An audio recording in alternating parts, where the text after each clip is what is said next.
someone is breaking into your house, do you have a right to defend yourself and shoot them? The answer just might surprise you. Also, we're going to follow up a little bit on our series, Someone's Trying to Kill the President, in the fact that there is more political violence out there. All of this and more on this episode of Charlie Crime Buster, what some people are calling it the fastest minutes in podcasting. The views and opinions expressed in this presentation are solely those of the individuals participating and do not represent those of city, county, state, or federal law enforcement agencies, nor sponsors and platforms of this presentation. The Charlie Crime Buster name and all forms and abbreviations are property of its owner, and its use does not imply endorsement of or opposition to any specific organization, product, or service. All individuals described or mentioned in the presentation should be considered innocent unless or until found guilty in a court of law. This presentation contains adult subject matter. Listener and viewer discretion is advised. Well, hello and welcome to today's program. Glad to have you aboard the Charlie Crime Train today. We got a whole lot of stuff to cover and not a lot of time to cover it in. That's why we call it the fastest minutes in podcasting. We're going to talk a little more about political violence, and we're going to talk about something really that has caught my attention. You see, there was a man who shot someone who had broken into his house. That man is now being charged with murder. Is that right? Well, we'll talk about that and a whole lot more on our today's program. But first, let me welcome you to the program. Whether you're a seasoned listener or you're a first-time listener, we always invite you to reach out with a shout-out. You can reach me, charliecrimebuster at gmail.com. charliecrimebuster@gmail.com. Also, let me encourage you, please help us out. Hit that like button and give us a review. A 5-star review will help us get this program out to more people so more people can join the Charlie Crime Train. So hit that like button, and don't forget, if you haven't subscribed, hit the subscribe button, because that way you'll be notified every time we drop an episode. Hey, before we get into today's program, let me urge you to check out peacemakernetwork.com. That's our sponsor. You can read about the brave men and women who run toward danger instead of away from danger. We're talking about military, law enforcement, and those wonderful first responders who come when we call them. Check it all out, peacemakernetwork.com. Now, while we'll be focusing on the fact that the guy shot somebody in his house that had broke into it, I want to take just a moment to go back to what we've been covering the past several weeks. We've been talking about somebody's trying to kill the president, and that led us down the rabbit hole of political violence. And during that time, amazingly, there was a story that developed that we did not cover. We gave you several illustrations of political violence, including, Majani and what he did with the CEO of United Health Care. Also some other political violence that we shared with you. And during that time, something had happened right during our podcast the last couple of weeks. And that was that there were actually 2 guys who shot and killed 3 men at a mosque there in San Diego. Yep, a mosque in San Diego. Now, those guys have been identified as 2 young men. One is 17 years of age. His name is Kane Clark. And the other guy was Caleb Velasquez. And both of these guys, he was 18 years of age. And both of those guys who did the shooting, the suspects, were found dead. And apparently they died with self-inflicted gunshot wounds. They actually found those guys in a vehicle just a few blocks down from the mosque after they had shot and killed 3 people. Now, the 17-year-old, Kane Clark, his grandfather, a 78-year-old guy, his name was David Clark. He told the news up there, he said, "We know as much as you do," and he said, of course, it is a shock, and often it is a shock when you hear about loved ones that you have and love who are engaged in this kind of activity. Now, the sad part about this, as it is in a lot of these situations, is that this young man had a whole lot of potential. He had been on the wrestling team at Madison High School. That's according to the school's social media page. Spokesperson from that school said that he had been attending that school since 2021. Now, there are many people saying a motive remains unclear, but the deadly shooting is being investigated now, And this gets us to this political violence because it's being investigated as a hate crime. That's right, a hate crime. Because the investigators, they did find some evidence. And there was some hate rhetoric there. Now, the interesting thing about this was that one of the suspect's mom had contacted authorities before they even knew anything about that, reporting that her son was missing. That was 2 hours before the attack. That's what the San Diego police revealed. The police chief said on Monday following that terrible, terrible incident out there in San Diego. And when the mother contacted the authorities, they began to piece together bits and pieces of the information as it came to them. And they also found some disturbing things that the mom who reported this, she also is now reporting that her firearms were missing and her vehicle was missing. And then she said she believed that her son was suicidal. But let me tell you something. Cops got a lot more engaged and realized how urgent it was because they learned that her son, was also dressed in camouflage and was with another person. Now, you see, to dress yourself in camouflage and go out with another person, that's really not consistent with somebody who's just going to go out and kill themselves. You see, then you get the idea that maybe something else is going on. Maybe there is going to be an attack. And sure enough, there were. These 2 teenagers shot and killed 3 people at the California mosque. Now, FBI tells us that they were radicalized online when they first met, and that they did share white supremacist views. But not only that, they just didn't really discriminate on who they hated. It seems like that almost, according to the FBI, that they hated a whole lot of people. In fact, the Associated Press gave us some information that these writings included hateful rhetoric toward Jewish people, Muslims, as well as the LGBTQ community. And also, not just that, but black people and women, both on the political left and right. And they both expressed beliefs that they thought white people were being eliminated. And one even wrote about mental health struggles and being rejected by women. Now, this really blows your mind. They also found 30 guns, ammunition, and a crossbow at these 2 residences of these guys that were radicalized and actually went out and killed 3 people at this mosque. Now, my friend, this is political violence. Again, I thought we might take just a moment and talk about that term, radicalized online. What does that mean? You hear that? You hear that all the time. They were radicalized, but radicalized online, what does that mean? Well, it actually means that these people, what they believe, that it actually becomes more extreme through the content that they're getting online, or communities that they're engaging in, or their interactions on the internet. And it usually means somebody is exposed to extreme political or religious or social views online. And then they begin to join certain groups that reinforce those views.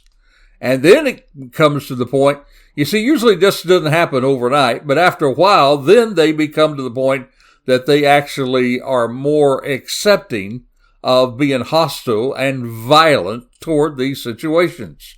And it changes their beliefs often in ways that concerns the family, friends, researchers, or law enforcement. I think another good good illustration of this is what happened with the killer of Charlie Kirk, or I should say the alleged shooter of Charlie Kirk. You remember the parents were saying that they were becoming concerned about their son, that he was changing. And the way he was changing was because he was getting involved, of course, with people that did not believe the way that he was brought up. Now, to be radicalized does not necessarily mean that somebody becomes violent, but sometimes it does.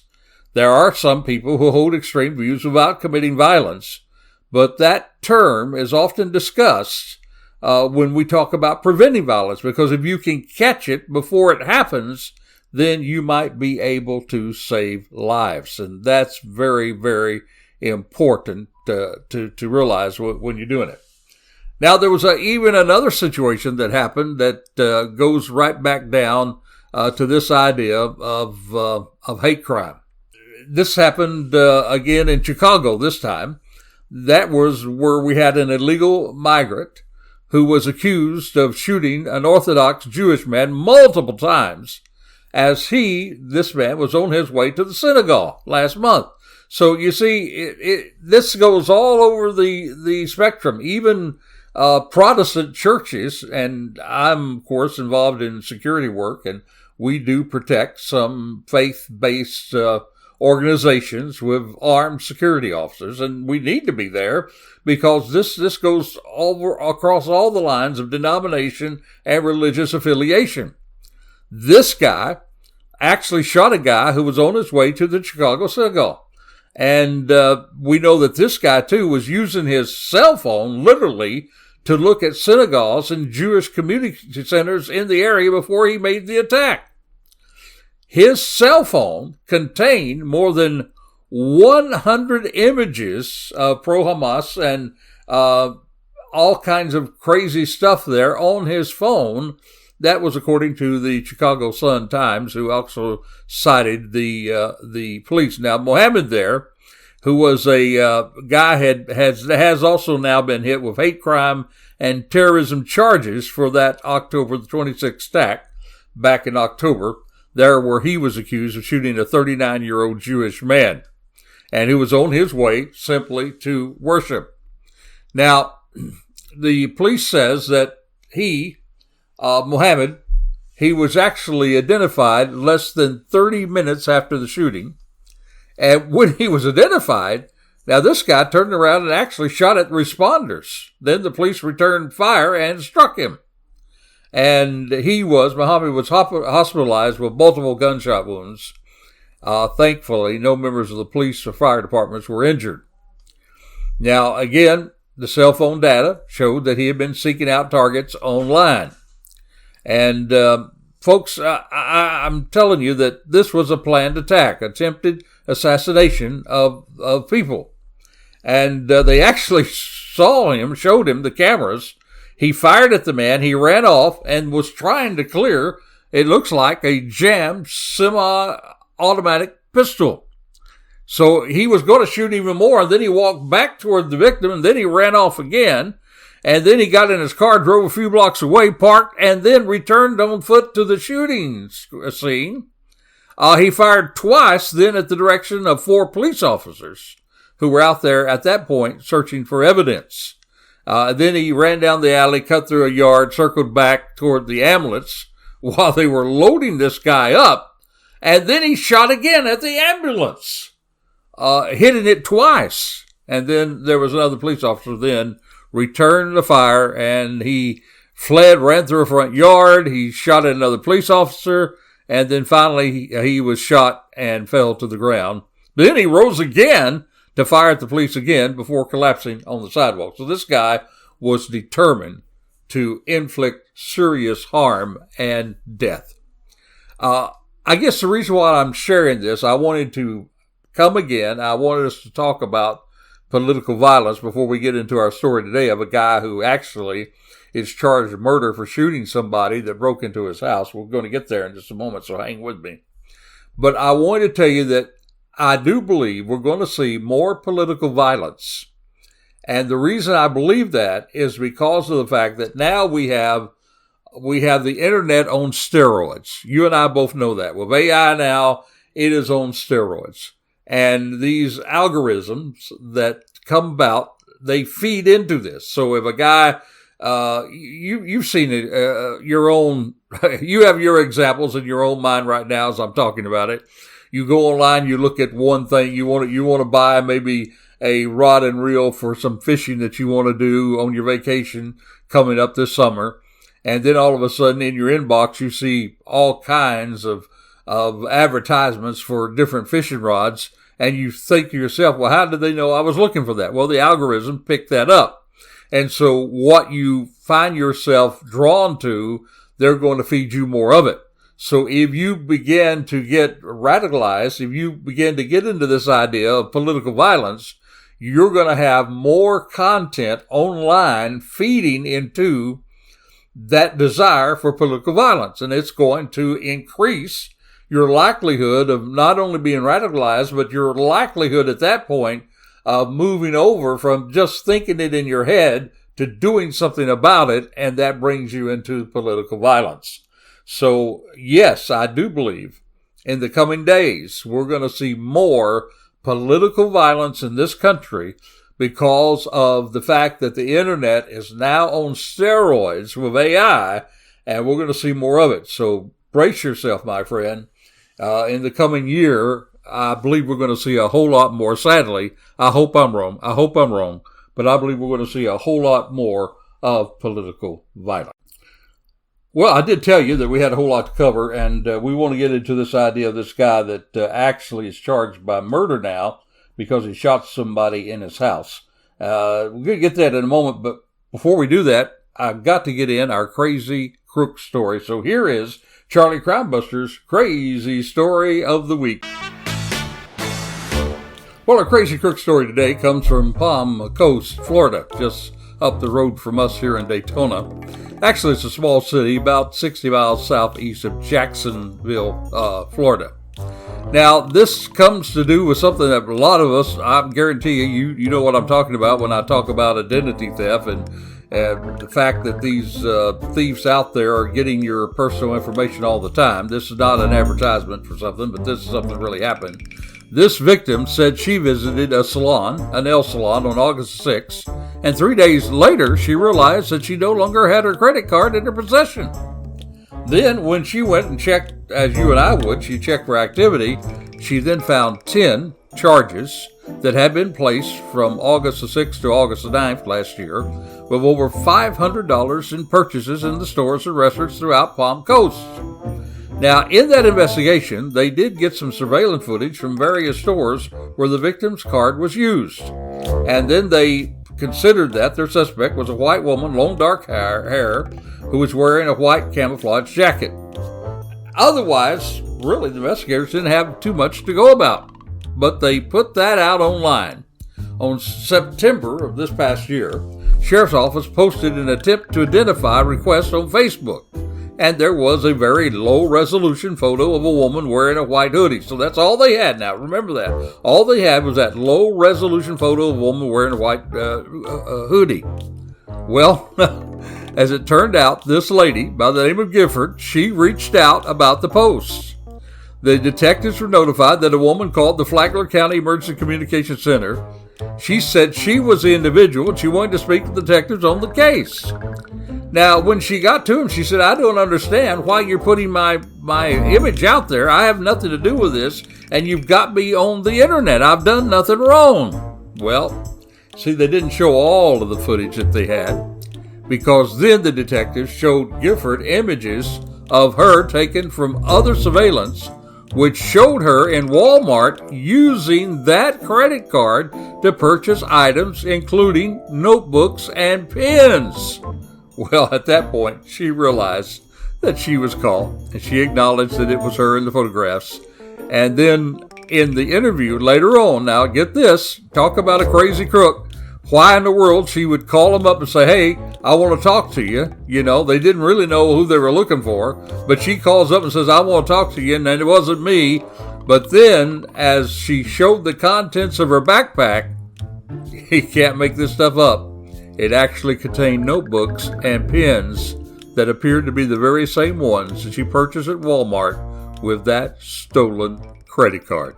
So, my friend, this lady, who was such an idiot that she called her own self into detectives, said she wanted to speak to him, thought that she was smarter than them, and she said, well, you shouldn't be putting my image out there, even though they did not have a clear image.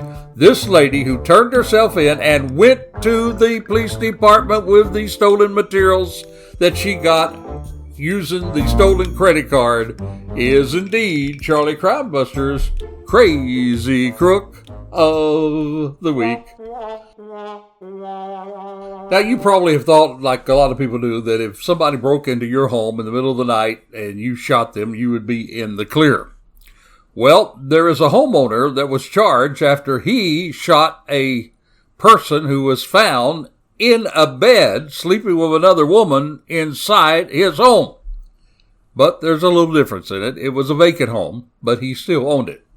Timothy Smith said that he found this guy by the name of Justin King in a bedroom with an unidentified woman back this month on May the 1st.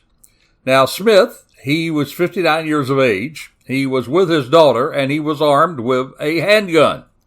There, he engaged in an argument with King, and he was ordering him to leave his house. Authorities then say that Smith aimed the gun at King and fired, shooting him in the neck. Now, Smith told police, he said that King stepped toward him before the fatal shot. So, of course, this happened in the neighborhood, and unfortunately it's happened more and more today. I just read in our own community here that I live in, there was a house not too far from us where they were found squatters that were living in that home as well. And the police were called there, and that's a different story for a different time. But this neighborhood had been having all kinds of issues with the homeless. And then that's why Smith and his daughter thought that they ought to arm themselves when they were visiting the home that they owned, a home that they owned. They weren't living there, but they owned it. And he went into that home. He did admit that he did not see King with any weapons.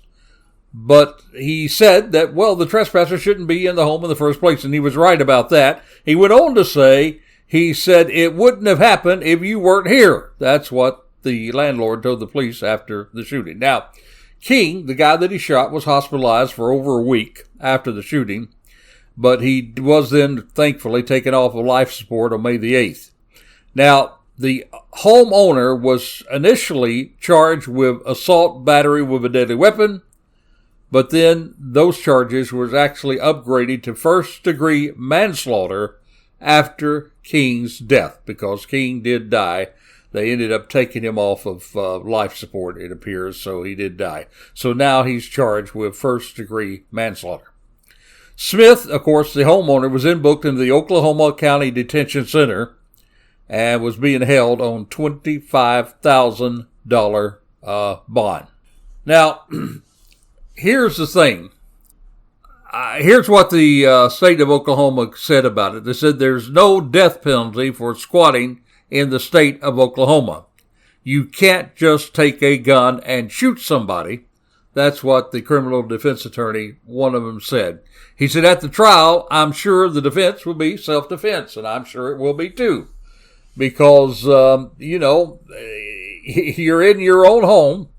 This guy is squatting there, and he begins to make a move toward you.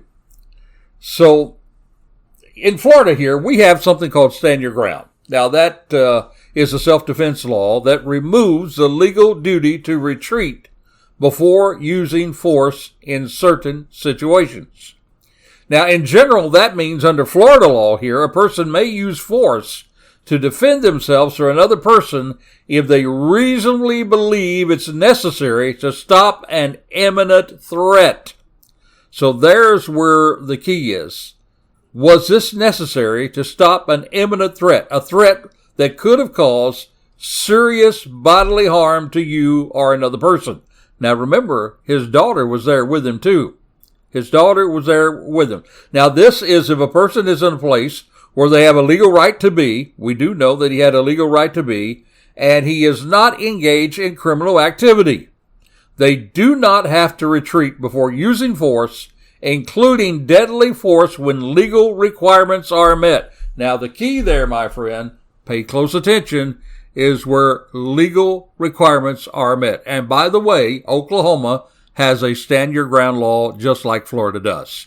Now the key points is no duty to retreat. You generally do not have to try to escape or run away from defending yourself if you're lawfully present where the incident occurs. Now, deadly force. There's another key. Deadly force may be justified if a person reasonably believes it is necessary to prevent imminent death or great bodily harm or the imminent commission of a forcible felony. Now, Florida law provides additional protection when somebody unlawfully or forcibly enters a dwelling, resident, or occupied vehicle. And some circumstances, the law presumes the offender had a reasonable fear of death or serious harms. Now, here's something else that's very, very important. And many of you probably remember back a few years ago in February of 2012, there was a townhouse here in Sanford, Florida, just down the road from me. On the evening of February the 26th, there was a young kid, teenager by the name of Trayvon Martin. He was walking back to his fiance's house from a nearby convenience store when Zimmerman, you remember that name, he was the community watch. He saw Martin, reported him to the Sanford police as suspicious, and several minutes later, an altercation happened, and Zimmerman fatally shot Martin in the head. Now, Zimmerman was injured in that altercation. He said he shot Martin in self-defense. He was not charged at the time, but then he was charged, and then he turns around. There was a big trial, and Zimmerman was eventually charged, tried, but they found him not guilty, acquitted him of second-degree murder and manslaughter in July of 2013. Of course, after that, there are all kinds of rallies and this type of thing as you go along. Now, I've often wondered, I could not understand why the attorney there did not use stand your ground. The reason why the attorney there did not use stand your ground in defending Zimmerman was there's another key point here in Florida, and that is you do not have to retreat from there, but there's another thing that says that you do need to make sure that you're not the person that's initiating this whole situation. Well, we know that Zimmerman did initiate that, and I think that's one of the reasons why the attorney decided to go with self-defense instead of stand your ground. So, in Oklahoma, it's going to boil down to this, my friend. It's going to boil down, I don't think you can't use stand your ground on that situation. It's going to come down to the fact of self-defense. It usually always does, even in stand your ground situations, it usually comes down to self-defense. Self-defense says you have a right to defend yourself if you feel that the person can actually give you intimate harm, can kill you, or cause serious bodily injury. So the question will be, when this guy, if he did, made a move toward the homeowner, and the homeowner felt that his life or the life of his daughter was in serious harm. What do you think about that? Well, I think it's going to depend on, number one, how big was this guy? How mincing was this guy? And compared to the shooter. So, the fact of ownership of property alone does not automatically mean you can use deadly force and make it lawful. Now, it's much, much different if you're in your home at night, you're sleeping, and somebody breaks into your house. Somebody breaks into my house, they're going to be in for whooping for sure, because I'm going to defend my castle. And you have a right to defend your castle. But in this situation, this was not the guy in his home with his daughter, minding their own business. This is him going to check on one of his rental houses, I guess, where there was a possibility that there was a squatter. And so he goes there with a weapon to defend himself, and then this altercation takes place, and he ends up shooting the guy. What do you think? I'd love to hear from you about this. Reach out to me with a shout-out. You can reach me, charliecrimebuster at gmail.com, charliecrimebuster at gmail.com.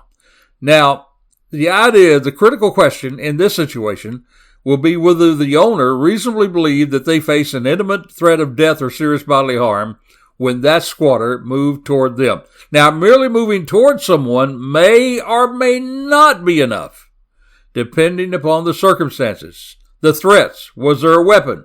We know there wasn't a weapon at this point from what we've heard from the squatter. But was there an aggressive action? Now, stand your ground will remove the duty to retreat, but it does not eliminate a requirement that force needs to be legally justified. So what do you think? Was he justified to shoot? I guess it depends on really what was happening during that time when the squatter, if the squatter did, move toward him. For instance, what if the squatter were to reach out, take the weapon from the homeowner, and then use it on the homeowner? So there's a whole lot of gray area here. This is going to be a very interesting case for us to follow on Charlie Crimebuster. Did he have the right to shoot to defend himself and his daughter? What do you think? Reach out with a shout out. charliecrimebuster@gmail.com. charliecrimebuster@gmail.com. We're certainly going to follow this case and see what happens. Well, time's already gone. We're probably going to have to give ourselves more time if we continue to cover all the stuff that's happening out there. But we thank you for being a part of the Charlie Crime Train today, and we look forward next week when we bring you another Charlie Crimebuster episode. Until this time, next time, this is Charlie Crimebuster reminding you, be safe, be alert. For the life you save, it may be your very own. You have been listening to Charlie Crimebuster. We would like to thank our sponsor, the Peacemaker Network, and also encourage you to support the first responders, military, and law enforcement personnel by contributing to the Peacemaker Network. That's peacemakernetwork.com. All music and sound effects are courtesy of Pixabay.com. That's Pixabay.com. You can also support us by subscribing to our YouTube channel, tag @CharlieCrimebuster, and then click the subscribe button. By doing so, you'll be notified each time we drop one of our shows. Another more convenient way for you to listen to our podcasts, or for you to say to your smart speaker, play Charlie Crimebuster. If you have comments or suggestions, we would love to hear from you, so please send them to charliecrimebuster@gmail.com. That's charliecrimebuster@gmail.com. Or you can call or text us at 407-917-2211. That's 407-917-2211. Thank you for listening, and we hope that you will join us again for another exciting crime episode with Charlie Crimebuster.